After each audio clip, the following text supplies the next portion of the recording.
અંકલેશ્વર અડોલ ગામના 62 વર્ષીય વૃદ્ધે લીવર અને કિડની ડોનેટ કરી 2 વ્યક્તિઓને જીવનદાન આપ્યું હતું.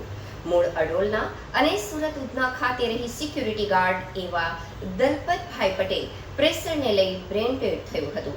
સુરત સિવિલ હોસ્પિટલ ખાતે પરિવારની સહમતિથી અંગદાન સંપન્ન કરી ગ્રીન કોરિડોર કરી બંને અંગો અમદાવાદ મોકલવામાં આવ્યા હતા.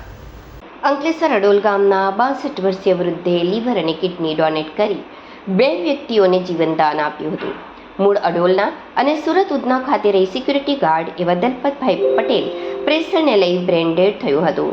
સુરત સિવિલ હોસ્પિટલ ખાતે પરિવારની સહમતિ અંગદાન સંપન્ન કરી ગ્રીન કોરિડોર કરી બંને અંગો અમદાવાદ મોકલવામાં આવ્યા હતા.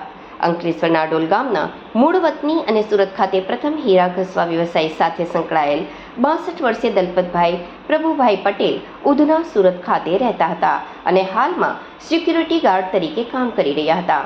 તેઓને પ્રેશરની બીમારી હતી, જેને લઈ સુરત સિવિલ ખાતે દાખલ કરવામાં આવ્યા હતા, જ્યાં સારવાર દરમિયાન તેમનું બ્રેન ડેડ થઈ જતા તેમના પરિવારને સુરત સિવિલ હોસ્પિટલના તજજ્ઞ અને અંગદાન સ્વીકારતી સંસ્થા દ્વારા અંગદાન અંગે જરૂરી માર્ગદર્શન આપી પ્રેરિત કરતા અંતે પરિવાર તેમના અંગોના દાન માટે સહમતિ આપી હતી.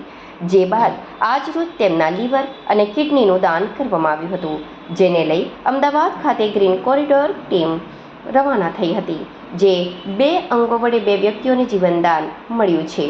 ત્યારે સ્વર્ગીય દલપતભાઈ પટેલ અને તેમના પરિવારના આ સત્કાર્યને લઈ ગ્રામજનોની પણ આંખો ભીંજાઈ ગઈ હતી.